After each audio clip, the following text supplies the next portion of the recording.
नमस्कार मंडळी, तू ही रे माझा मितवा या मालिकेच्या पुढील भागामध्ये आज आपण पाहणार आहोत की एकीकडे सगळ्यांना आता ईश्वरीच्या आईचं आणि अर्णवच्या बाबांचं सत्य कळाले. आता आजी चिडून ईश्वरीला म्हणतात, आमचं सुखी घर तुझ्या आईमुळे मोडले. अंजली पण म्हणते, हां तर तुझ्या आईने माझ्या बाबांना फसवलं होतं तर. आता आजी परत म्हणतात, माझ्या सात्विकाच्या मरणाला जबाबदार असणाऱ्या बाईची मुलगी ह्या घरात राहणार नाही. आता आजी ईश्वरीला धक्का देतात.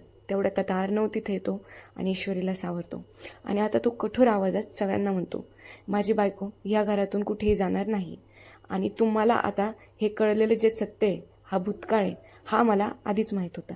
आता अर्णवच्या तोंडून हे ऐकून मात्र सगळे शॉक होतात.